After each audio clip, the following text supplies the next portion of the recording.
Welcome back नाज़रीन। ख़ुसूसी नशरियात में अव्हांखे भली कार चवंदासीं। 5 जुलाई 1977 ते मुल्क जे पहिरें चूंडियल वज़ीर आज़म जी हुकूमत ख़त्म करे मुल्क में मार्शल लॉ लागू कई हुई ऐं इन हवाले सां असां मुख़्तलिफ़ तर्ज़ निगारनि जा व्यू पॉइंट अव्हां सां शेयर कया। हिन वक़्तु ॻाल्हाइण लाइ असांखे फ़ोन कॉल ते जॉइन कयो आहे सीनियर सहाफ़ी ऐं तर्ज़ निगार तलत हुसैन साहब। तलत हुसैन साहब, बहुत शुक्रिया, आपने धरती टीवी न्यूज़ को वक्त दिया। आज 5 जुलाई है और हम याद कर रहे हैं कि 1977 के वक्त में जब पहली मुंतखब हुकूमत का तख्ता उलट कर और मुल्क में मार्शल लॉ नाफिज कर दिया गया था। क्या हुआ था ऐसा कि उस वक्त जनरल ज़ियाउल हक को ये फैसला करना पड़ा, जब तक कि कहा जाता है कि मामला काफ़ी हद तक तय हो चुके थे। मजमूई तौर पे आप आज के दिन को पाकिस्तान की आज की सियासत से कैसे रिलेट करेंगे? देखिए, वो जो दिन था वो पाकिस्तान की सियासी तारीख में स्याह तरीन बाब का बाकायदा आगाज था। ये अयूब खान के मार्शल लॉ की तरह नहीं था। ये एक बहुत ही गहरा बैनुल अक़वामी सपोर्ट से बुना हुआ एक पाकिस्तान में निज़ाम लागू किया गया था, जिसके बाद में आने वाले दिनों में ताने बाने जो हैं वो अफगानिस्तान में सोवियत यूनियन के खिलाफ जो जंग जारी की गई थी उससे भी जुड़ते हुए नजर आते हैं वाज़ेह अंदाज से। अब तो दस्तावेज़ात इस पर अवेलेबल हैं कि किस तरह अमेरिका ने जनरल ज़ियाउल हक के साथ मिलकर अफगानिस्तान के अंदर रशिया को सबक सिखाने का एहतमाम किया।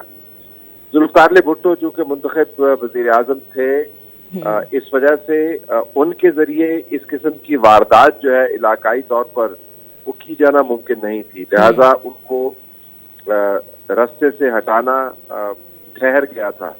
अगर वो गैर मकबूल वज़ीर आज़म होते, उनके पास वोट ना होते, लोगों की सपोर्ट ना होती, तो शायद उनका अंजाम वो ना होता जो हुआ।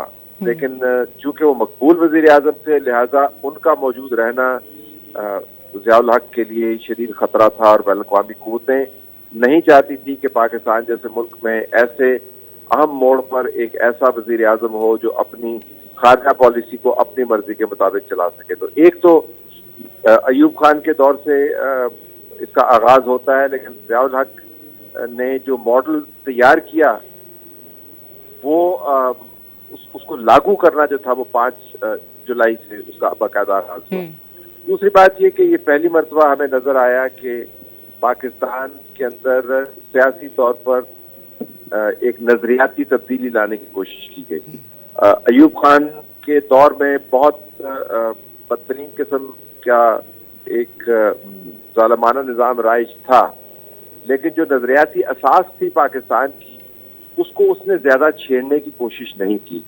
लिहाजा वो अभी भी उसके जो थोड़े बहुत सपोर्टर जानने वाले या उसके खानदान के लोग हैं वो यही कहते हैं कि वो एक लिबरल माइंडेड जर्नल था, फील्ड मार्शल था, और वो मजहबी मुनाफरत को या तासुब को पाकिस्तान की रियासत के साथ नहीं जोड़ना चाहता था। ज़ियाउल हक के आने के बाद ये पहली मरतबा हुआ कि पाकिस्तान की नजरियाती असास को तब्दील किया गया और मजहब को सियासत के बीच में लाके खड़ा कर दिया गया, और ये रियासती पैमाने पर हुआ। फिर हमने देखा कि उसके नतायज क्या निकले। अब आपने ये भी सवाल किया कि आज के दिन से हम उसको कैसे जोड़ते हैं, तो आज भी जब आपको मकबूल क़ियादत के ऊपर जिल्लत के टोकरे रियासत की तरफ से फेंकते हुए अगर आपको दिखाई देते हैं तो ज़ियाउल हक के दौर से ही इसका आगाज हो गया। आज भी जब मकबूल क़ियादत को जेलों में डाला जाता है तो ज़ियाउल हक के मॉडल को ही फॉलो किया जाता है। आज भी जब पाकिस्तान के अंदर बदतरीन किस्म की गला घोंटने वाली एक रजीम कायम है सहाफ़ियों की, तो उसके भी ढांडे जो हैं, उसकी भी जो रूट्स हैं वो आपको ज़ियाउल हक के दिनों में भी मिलती हैं। मकबूल कायदीन को राह से हटाने का जो इंतज़ाम ज़ियाउल हक ने किया उसको बतौर फखरी अंदाज से आजकल भी आप हैरान होंगी, आजकल भी बतौर मिसाल दिया जाता है। मसलन पिछले दिनों चंद एक ब्रीफिंग में से एक ब्रीफिंग में ये बताया गया सहाफ़ियों को कि इस मुल्क में सब कुछ मुमकिन है, अगर जुल्फ़िकार भुट्टो को लटका दिया जा सकता है तो फिर कौन यहाँ पर मोतबर ठहरेगा। तो वो आप समझें कि टर्निंग पॉइंट जिसको कहते हैं पाकिस्तान की सियासत में वो दिन था। अच्छा तलत हुसैन साहब, पाकिस्तान की फॉरेन पॉलिसी जो अपना भुट्टो साहब ने आके एक ख़त लहराया था कि वो मुझे वाइट एलिफेंट मुझे धमकियां दे रहे हैं कि वो मुझे इबरत का निशाना बनाएंगे। उसके बाद जिस तरह आपने कहा कि ज़िया-उल हक़ ने जो आके अमेरिका के साथ मिलके जो किया, आज तक हमारी फॉरेन पॉलिसी हमारे हुक्मरानों के हाथ में नहीं आ सकी, भले वो सिविलियन हो या नॉन सिविलियन हो। इस एस्पेक्ट को आप क्या करेंगे कि पाकिस्तान की सॉवरेनिटी बिल्कुल दाव पे लगा दी गई? देखिए, एक तो वैसे तारीखी तौर पर जो जुल्फ़िकार अली भुट्टो साहब का हवाला बनता है कि हेनरी किसिंजर ने कहा कि I will make a horrible example of you, उसके कुछ शवाहिद मौजूद नहीं है। लेकिन इस बात से कता नजर कि उसके कोई शवाहिद मौजूद हैं या नहीं है, अमेरिका को एक मकबूल वज़ीर आज़म कबूल नहीं था। और सुपर पावर्स की ये उस वक्त की एक अदा थी कोल्ड वार के बीच में कि उनको वही लीडरान चाहिए थे मुख्तलिफ ममालिक में जो उनकी बात माने और उनकी इताअत करें। अब जो खारजा पॉलिसी का आपने जिक्र फरमाया, देखिए हमने अपनी खारजा पॉलिसी को खामखा ताबे किया हुआ है जोग्राफिये के। हमने एक तस्वर बना लिया है कि पाकिस्तान की खारजा पॉलिसी जोग्राफिये की मरहून मिन्नत है। इसमें कोई शक नहीं है कि जोग्राफिये की बड़ी अहमियत है। हमारे बॉर्डर्स हमारी खारजा पॉलिसी पर और दिफाई पॉलिसी पर असरअंदाज होते हैं, लेकिन हमने अपने जोग्राफिये की गुलामी करके खारजा पॉलिसी को तमाम सर सिक्योरिटी ड्रिवन खारजा पॉलिसी बना दिया है। लिहाजा जब आपकी खारजा पॉलिसी और आपकी दिफाई पॉलिसी में कोई फर्क ना हो, जब कौमी सलामती में और मुआशी सलामती में कोई फर्क रवाना रखा जाए, तो ज़ाहिरन तो फिर यही होगा कि जो सिक्योरिटी से मुतल्लिक़ इदारे हैं, फौज है, इंटेलिजेंस वाले हैं, इनकी फैसला साजी में ताकत इतनी बढ़ जाएगी कि शायद सिविलियंस के लिए कोई जगह ना बने। ऊपर से फिर हमारी सियासत का भी बेड़ा गर्क हुआ इसी खारजा पॉलिसी दिफाई पॉलिसी के कारण।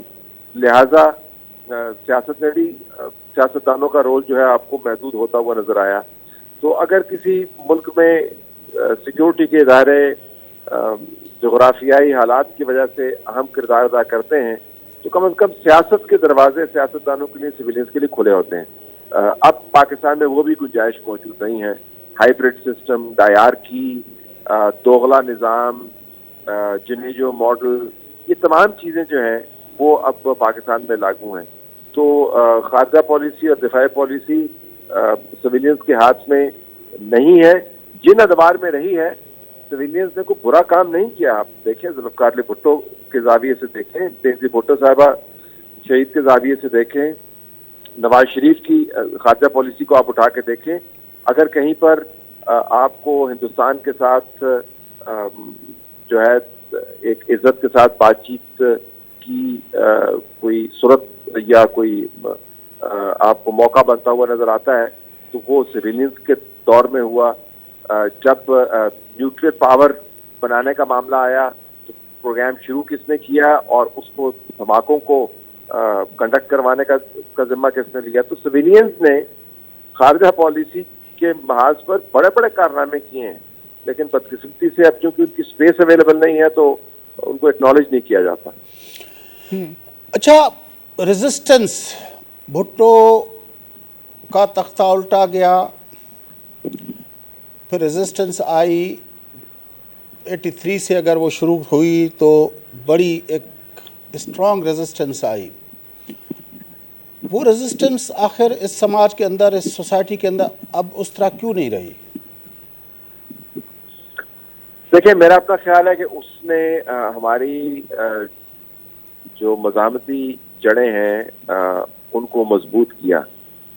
ये उसी मज़ाहमत का ही सदका है कि आप और मैं और हम जैसे लाखों करोड़ों लोग अगर हाथ से नहीं तो जुबान से, अगर जुबान से नहीं तो दिल से जमहूरियत के गर्विदा हैं।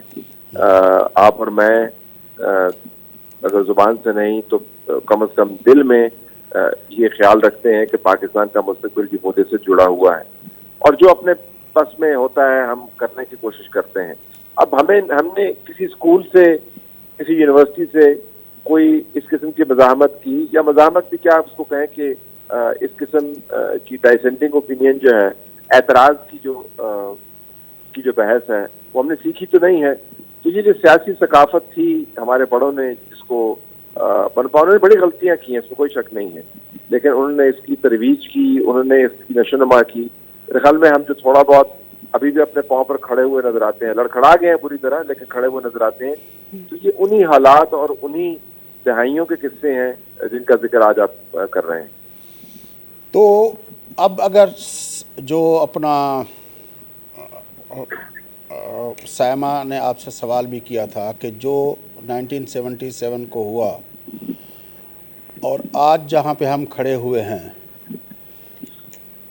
तो आपके ख्याल में ये जो जमहूरियत दोस्त जो लोग हैं वो मजबूत हुए हैं, वो क़ुव्वतें मजबूत हुई हैं, या उस तरह का फिर एक अवाम दोस्त जमहूरी निज़ाम की तरफ हम बढ़ रहे हैं, या हम उससे काफ़ी दूर चले गए हैं? जी, बदकिस्मती से हम उससे काफ़ी दूर चले गए हैं। देखिए, गुजारिश ये है, समझने की बात है कि जमहूरी क़ुव्वतें जो हैं वो कोई आयरन मैन नहीं है, वो कोई स्पाइडर मैन नहीं है। उनको गोलियां लगती हैं, वो बाजारों में शहीद होते हैं, जेलों के अंदर जाते हैं, उनकी जिंदगियां तबाह हो जाती हैं। उनके लिए फैसला करना कि आया हमने इस मुल्क में रहना है, बाहर जिंदगी गुजारना है, ये मुश्किल फैसले को करने पड़ते हैं। अगर किसी मुआशरे या उस मुआशरे में जो ताकतवर तरीन तबकात हैं, जिसके अंदर आप ज़राअत की लॉबी को ले लें, जिसके अंदर आप इंडस्ट्री की लॉबी को ले लें, जिसके अंदर आप मीडिया इंडस्ट्री की लॉबी को ले लें, जिसके अंदर आप सियासतदानों के बहुत बड़े हिस्से को ले लें, अगर उन्होंने खुद से फैसला कर लिया है कि जी हमने जो ताकत में आएगा उसकी पूजा पाठ करनी है, तो फिर तो जो हकीकी जमहूरी क़ुव्वतें हैं उनके लिए कमज़ोर होने के अलावा कोई चारा नहीं। हम अक्सर मिसाल देते हैं अमेरिका में ट्रंप की आमद। उस दिन एक अमेरिकी सफारतकार ने बड़ी अच्छी बात की, उसने कहा कि अमेरिका में लोग ट्रंप की आमद की बात करते हैं, बदतरीन एग्जाम्पल है अमेरिका की जमहूरियत की। लेकिन ट्रंप को जैसे रुखसत किया उसके ऊपर भी फोकस कीजिए। बजरिया इलेक्शन सिविल सोसाइटी ने रेजिस्ट किया, अदालतों ने रेजिस्ट किया, मीडिया ने रेजिस्ट किया, हत्ता कि उनकी अपनी पार्टी के लोगों ने रेजिस्ट किया। तो गुजारिश करने का मकसद ये है कि ये तो एक इज्तिमाई काविश है। हमारे यहाँ पे ये काविश जो है वो चंद एक अफराद, चंद एक पार्टियों, चंद एक लोगों तक महदूद कर दी गई है।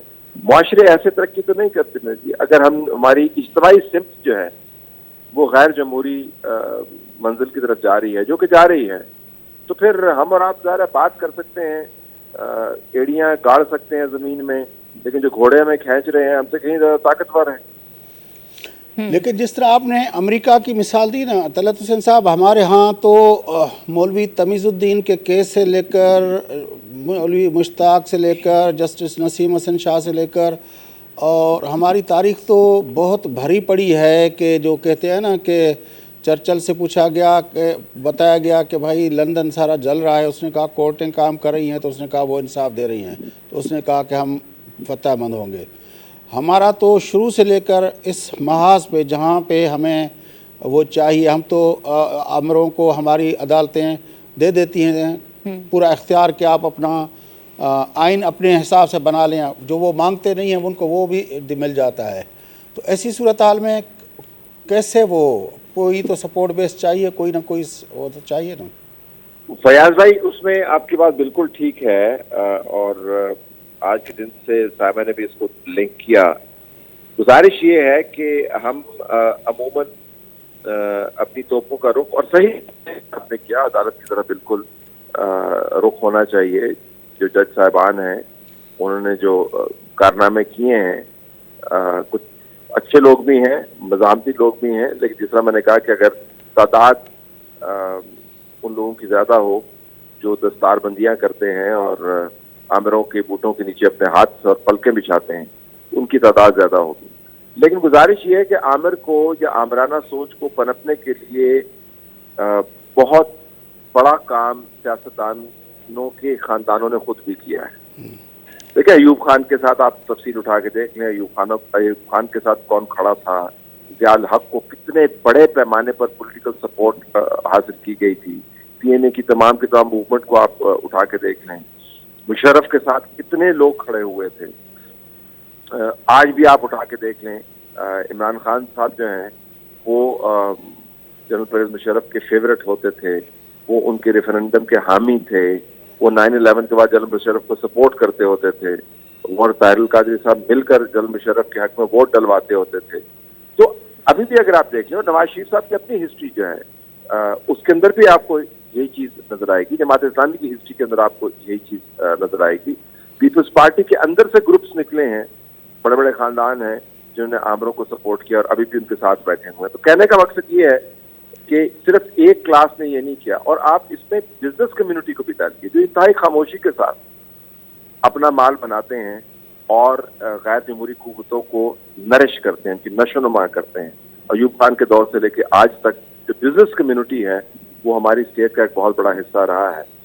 इसके अंदर आपको ब्यूरोक्रेट्स को भी डालना होगा, वो बहुत बड़ी तादाद में खामोशी के साथ इस जबर का हिस्सा बनते हैं और इस जुल्म को लागू करने में किरदार अदा करते हैं। तो गुजारिश करने का मकसद ये है कि सिर्फ एक और एलिमेंट भी होता है सारे उसमें, जो हमें अपना रेनेसां की मूवमेंट में अंदर मिला या फ्रेंच रेवोल्यूशन के अंदर मिला, अदीब, दानिश्वर, पोएट और ये अपना हमारे मुसव्विर लोग, आर्टिस्ट लोग, और जो हमें देखने में आता है कि जब मार्शल लॉ के ख़िलाफ़ अयूब की आमरत हो या ज़िया की आमरत हो तो हबीब जालिब से लेकर फैज़ अहमद फैज़ जैसे लोग, ये सब जब उनके शेर गूंजते थे, शेख अयाज के शेर गूंजते थे समाज के अंदर, तो वो भी तो एक बहुत बड़ा एलिमेंट होता है इस सारे प्रोसेस के अंदर। आप बिल्कुल सही फरमा रहे हैं। जो हमारे दानिश्वर सोच और फिक्र रखने वाले बड़े नाम हैं, उन्होंने एतराज़ की, एहतजाज की शमा जलाए रखी। लेकिन देखें, आपने पूरे मुआशरे में से तारीकी दूर करनी है। इसके अंदर रूमानवियत तो बहुत है कि एक शमा से और एक दिए से तारीकी दूर हो जाएगी, लेकिन हकीकत पसंदी नहीं है। फ्रेंच रेवोल्यूशन को फीड करने वाले जो लोग थे, उनके साथ बहुत सारे लोग सियासी तौर पर जुड़े हुए थे। रशियन रेवोल्यूशन को जो फीड करने वाले लोग थे वो अमली तौर पर रेवोल्यूशनरी भी थे, उनको प्रोफेशनल रेवोल्यूशनरीज कहा जाता था। गुजारिश करने का मकसद ये है कि ये जो तहरीक है जमहूरियत की, जिसके रास्ते में अब तो खैर पहाड़ से ज्यादा बुलंद रुकावटें आ गई हैं, इसको चलाने के लिए आपको सिर्फ एक या दो तबकात पर तकिया नहीं करना होता।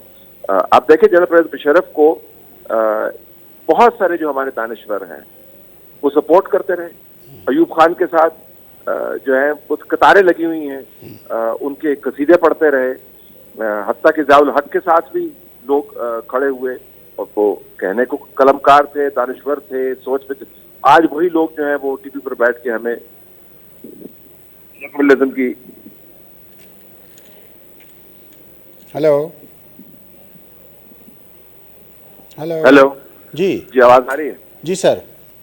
तो बस मैं ये गुजारिश कर रहा था कि हर तबके में से कोई ना कोई ऐसा ट्रोजन हॉर्स निकला है, घुसपैठिया निकला है, जिसने जमहूरियत के खिलाफ वारदात की है। तलत हुसैन साहब, आज के दिन पे कोई सिल्वर लाइनिंग देख रहे हैं कि हम एक हकीकी जमहूरियत की बहाली की तरफ जा सकें? देखें जी, आज के दिन सिल्वर लाइनिंग यही है कि आप और मैं बात कर रहे हैं, और ये बात कर रहे हैं और उन तमाम चीज़ों को दोहरा रहे हैं जिनके बारे में आजकल कोई बात नहीं करता, दोहराने को तैयार नहीं है। उम्मीद हमारी यही है कि हमारे हाथ में जो अलम है तारीख का, ऐनी शाहिदीन होने के नाते से या कम से कम किताब के तालिब इल्म होने के नाते से, वो अलम हम लेकर उठाए रखें और लोग उसे सबक सीखते रहें।